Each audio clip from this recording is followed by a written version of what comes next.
Hey YouTube, in this video I'll be doing something slightly different, which is breaking down one of my oldest, and no actually this is my oldest star ever on a track. I'm going to break it down and basically I'm just going to show what went wrong, because there's no what went right, it's just what went wrong, it's over and over and over again. So here's the full video.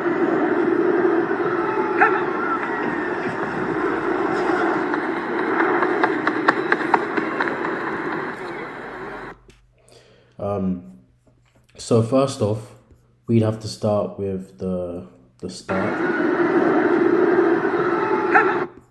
Around there, I believe. 2.82. 2.6 something. So this was when I was basically first called. So let's use that number there. So 2 point, this is annoying, 0.669, and the reaction was at 2.02. Going basically just off the reaction alone, we were able to get time of 0. Okay, you can't even see that. 0.133, which is pedestrian. We don't want to ever be reacting. It's fast, but it's not fast considering the fact that the fastest you're able to react at is 0.1. So we want to get close to that 0.1 as possible. And even now, my reaction time hasn't really differed much. It's still around that time. But then once we actually get into the movement, you can see already that I'm crunched up, because my body is supposed to be coming out of the blocks in a very streamlined manner. So I'm supposed to be coming out like this essentially, but I'm scrunched up. And the reason why I'd be coming up like this, basically like that line exactly, is because I'm not pushing out the blocks like this. The very first step I take after, I'm pushing out the blocks like this right now, like this one right now. But after that first step, you're going to see something, which is why this line that's left would be how I'm coming out the blocks. And that's because with this first step comes, my shins are basically horizontal. So this line would be representing where my body should be if it's to be completely in line, because your shins are the first indicators of positioning the rest of your body is supposed to be in. And from there, it's just messy. But if we look at the arms as we come out, you can see my arm positioning is very poor, because this front arm here shouldn't be there. It should be closer to about, it should be closer to about, I can't move it, there we go. Should be closer to around where that arrow is pointing in that general space, but instead it's down here, which is a problem. And if I was still going through the motions, this would be fine, but as you can see, my arms just go straight down. And from there, you can also see my other arm, which is also basically suffering from the same thing. This arm, this should be able to get to this much range of motion, but instead it's only getting there, which will obviously hinder my ability to sprint as I continue. And going beyond that, I'm still scrunched up, obviously, which I've already gone over. But as you see, as I push out the blocks, it's not very visible here, but actually it's quite visible. So if you look at this,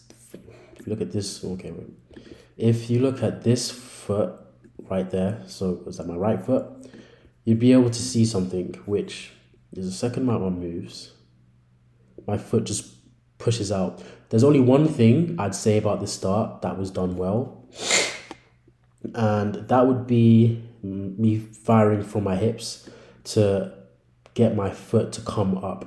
Because even now, I'm still not able to do this anymore. My back foot, sorry, just drags along the track on the first step. But coming up like that would be good if I was able to push out the blocks, which I'm not. And once I'm like that, my hips, they rise, but my body doesn't rise. I just crumple over. You can kind of see Tyson Gay do this as well. But obviously Tyson Gay is an elite. I'm not an elite, so I can't get away with this type of problem. And then from there, I'm landing off to the side. You can see it just by looking at the direction that my foot is going. I'm going like that, but my foot should be landing like the second arrow that I'm still moving. It should be landing straight in the, like, not in the middle, but if I was to get my shins from this angle, I should be able to see my shins looking like they're completely in line with my body instead of crumpling off to the side like they are right now. And then from there, you can see that I push, and my arm, look at my right arm, I think it is. Look at this arm. It should still be higher than where it is, but it's not. It drives through, and it just continues to stay really close. That should be higher than it is. And then moving onwards, my body is clearly out of sync. This step is where you can really see that I'm vertical, because that shin is completely up. But I just refuse to accept it, so I just continue to stay down with my head. That matters at all. And I keep pushing, but as you can see just from watching the video, you can literally just, if you was to watch my shoulders, you can see that as they swing, my body moves with my shoulders. So I'm just basically just dispersing energy as my shoulders twist and roll, which is obviously not a very good thing. And then my legs have to follow that too. And I keep going up until whatever step this is, where I'm upright. And basically upright, I'd say this step, I'm looking up and finally basically accepting I'm up. So if you count that, that would be 1, 2, 3, 4, 5, 6, 7, 8, 9. It took me 9 steps to get upright, and this white line here,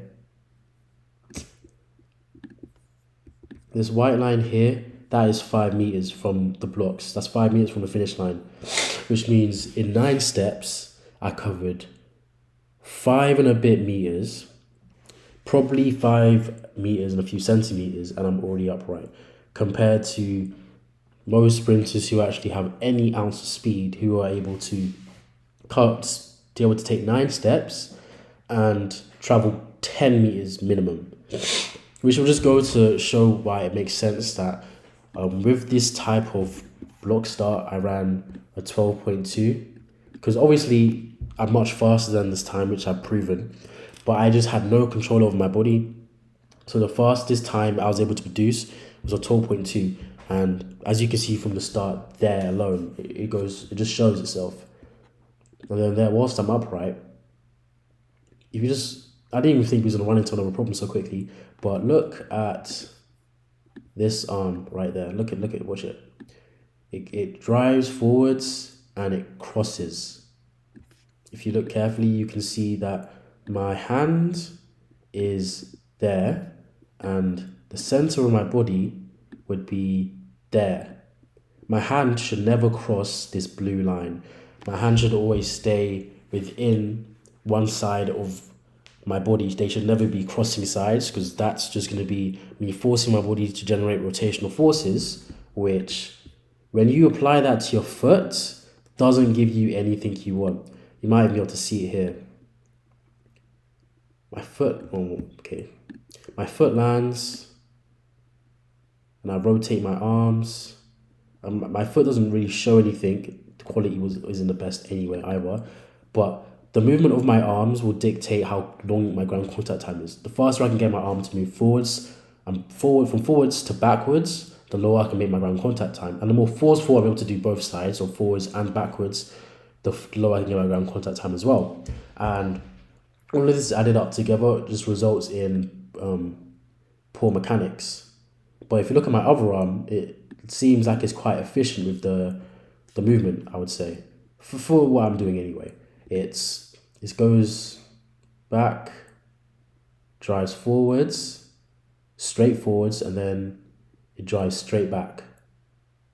And I'm hitting the angles I want to be hitting. It's just that my left arm isn't doing that. Though there is a chance my right arm might start doing, my left arm fixes itself. But once we start getting closer to top ends, well, not really top end speed, but I start getting into the mechanics for it, we're able to see some other problems. So one of the first problems that I would show would be, let's start off with me dragging my foot forwards. So as you can see, the angle between my body here, my shins, if I can get this thing to work, between my shin and my glutes and hamstrings is about here, which would be 46 degrees. Ideally, we want it to be there, like 13 degrees. We want to get, we want to be able to get my shin to, we want to be able to get my shin and my ankles to be touching my glutes if possible. If they can't, that's fine, but we want to be getting it as close as possible. And I know that's possible because I'm doing that now. I'm not getting them to touch, but I'm getting them close. So I know it's possible for my body to be able to be hitting these movements. And once I'm at this angle, what we essentially want to see is, imagine that this angle here is my right leg. What we want to see is the shin would drive forwards, upwards, and then my other leg would still be pointed straight down like how it is right now. We still want my leg to be in this motion. We still want this leg to be straight, and we want this leg to be sticking out. That's the ideal way to do it. It's kind of hard to explain. I didn't show a comparison, but that's how we want it to be. And then we want to let my foot drop down. We would let my foot drop down and then hammer into the ground. But I obviously didn't do that because you have to see my foot, they come together on touchdown, which is obviously good. It's a sign that I do have some level of decent enough biomechanics upright. But then it comes through, and as you can see, the shins instantly drop. I still kind of have this problem today. My shin will instantly drop the second it's come through, even just a bit. And then the next problem, and the reason why that's so important, is because if you manage to get your shin to touch your glutes and come through as high as possible, when you get into this position, what will happen is you'll be at the highest possible level that your legs are able to accommodate, which would be where that line is. Though if you want to be able to see it from the outside of the quad, you want to be hitting this angle, which, if I can pull it up, which would be basically, I'm pretty sure that's like a 90 degree angle, or close to it. The higher the better, essentially, because there's two ways to be producing force whilst you sprint. One of them would be to actively producing force. The other way would be to be using the elastic potential in your body as best as possible. And the better you're able to get your knees up, but not just get your knees up, but make sure that your shins are still up, the more force you're going to be able to produce. Which is why saying high knees is a bad cue, because you can have high knees, but like, look at me, my knees right here, they're not high, but they're still high knees. And you could call this high knees, but as you saw, there was no drive through. My leg just threw itself through from the knee down, and my knee isn't that high. And the reason why we want to be able to get the foot through is because this position where my knee is at its highest, my knee would only start to drop. If you look at my other foot, my knee would only be starting to drop when my foot is in this position. My back foot is close to at this position. When if you look at it now, that's not the case. And if you're able to do this, you'd be able to ensure that you're able to come through faster, because it's just a straight down motion instead of you driving out your foot like you're not supposed to, which I'm pretty sure I'm doing in this video as well. So yeah, it's not too obvious, because when you use your hips, because the problem here is I'm using my quads instead of my hips to sprint. And even if you do use your hips, your quads are naturally going to fire anyway. So what's going to end up happening is your leg's going to straighten out. As you can see, my leg straightens out anyway. But the problem here is this level of straightening out, where it's completely straight, isn't what we want. We want your foot to be like this, and then you drive that down. So you drive that straight backwards by firing your glutes. And obviously your hips to drive the other foot straight upwards. But if you're using your quads, you're firing the wrong muscles at the wrong time. So the next frame would naturally be for your foot to completely straighten out. And then once it's completely straight, it hits the ground, it buckles, which is not supposed to do. And then you might even sink down lower, which surprisingly I didn't do.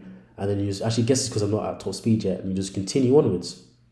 And the next thing you can see is that there's not much of a stride length in my foot. It's just I hit the ground, I come back off. There's not much space, as you can see, between between my limbs. The angle between my limbs, this is a bit rough, but the angle between my limbs isn't great. We should be aiming to be getting some more obtuse angles, something like this, with my knee being closer to here. If you was able to pull that off, you'd be looking at much better biomechanics. But one thing I did do decent, it was better than the other step, was, as you can see here, this is what I was talking about. You want your foot, if you look at the left foot, you want your foot to come through whilst your other foot is still on the ground. So you can make a figure four. The figure four shape being, the figure four shape being here. If you can pull that off, that's very good signs of very, very good biomechanics. And the goal would be to get your knee as far forwards as possible before that point. Because the further forwards you can get your knee, the lower you're able to lower your ground contact time, because your form is even better than however it was before when you weren't able to pull that off, something I'm still working on. Now, if we take a look at my head, you can see that my body is here and then my head is over there. We want my head to be in line with the first arrow I drew out, not the first arrow, not the last arrow. Because my head stays in front of me, and what that ends up doing is it just means that my body is not able to push as properly as it wants to, because I feel like I'm more ahead than I really am. You can see it much better in this frame, where it just looks like I'm leaning forward, trying to get myself more forward, but this isn't doing anything. And because I feel like I'm traveling further, it's shortening my stride lengths. And because I'm just trying to quickly, I don't know how to sprint. I think back then I used to think sprinting was do 100 meters and just raise your legs as quickly as you possibly can, move as quickly as you possibly can, and you're gonna get there. So the distance that I was able to get with each step wasn't much. I'm not sure if it's still gonna save it. Okay, yes, it has. So if you look at the distance with each step, roughly, I would say the distance for this step is anywhere from there to, I would say, would end up being about there. Okay, no, I don't think it did save it, because that's quite long. It's kind of hard to see the angle, so I can't really tell. But most likely my distance I'm traveling would be closer to around here. The reason why I say that is because my foot just comes down very quickly before I can even start to travel. And I can't really tell because the camera's really zoomed in, so it's kind of hard to see. But I can try and see if I can draw one anyway. So from there, draw out.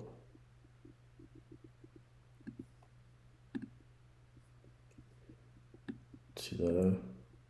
I think it's going there. So as you can see, the distance I'm traveling is 126. So basically 127 meters. Nothing close to the distance that I always say I advocate for people aiming to travel for, which is 2 meters. I'm traveling nowhere near that. So the amount of steps I'd be taking to cover 100 meters would be close to 100 steps, which is very inefficient, because you want to be able to cover the 100 meters with as little steps as possible, so your stride length's long, and make these steps happen as fast as possible, so you can get to the finish line as fast as possible. Things that I'm not really doing here. And then from there, I'm just really tense. I'm not driving in a relaxed manner. I'm just really pushing down the track using as much force as I can because I'm firing from my quads instead. Back then, I was actually thinking I was quite relaxed, which, in all fairness, I was. But the problem is, whilst I was relaxed with the wrong muscles. So, and I didn't know how to use the right muscles to ensure that I was able to sprint properly. So, whilst I was sprinting, I was thinking I'm traveling fast, traveling far, but in reality, I wasn't. So, when I got my 100-meter time or 12 seconds, I was wondering, how did I get 12 seconds? Why was I not faster than how I am? I feel like I'm faster. And the reason why is because I'm not taking much distance with my steps, but my cadence is quite fast. Because I'm sure if I was to check how quickly I was taking how many steps I was able to get done in a minute, let's use from here. So down at 601.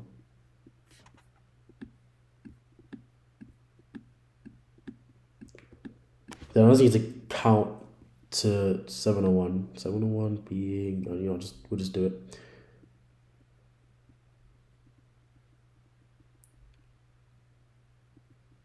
Six on one and around there, then 1, 2, 3, 4.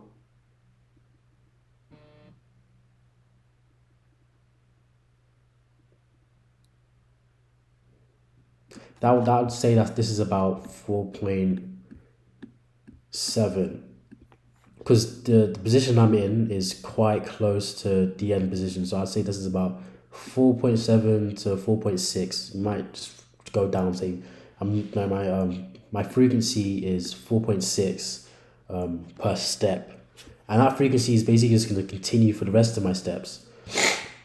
So even if feel like I'm traveling really fast, I'm not actually able to move as fast as I want to be. So I'm basically moving nowhere, and this just continues for however long I'm going to be sprinting for. And I'm suffering because, back then anyway, my frequency is high, but I'm not traveling anywhere. So there's no, like, it doesn't matter how fast the washing machine spins, it's not going to move anywhere other than maybe a few centimeters as it rocks. And I was essentially a washing machine. So once I figured out how to not be a washing machine and fix all of these problems, my 100-meter time dropped. And since there were so many problems to fix, and I was lucky enough to be getting 12 seconds even with them, once I fixed these problems, my times went down drastically. And in my next few videos, I will be showing how my form changed and progressed from this in the blocks.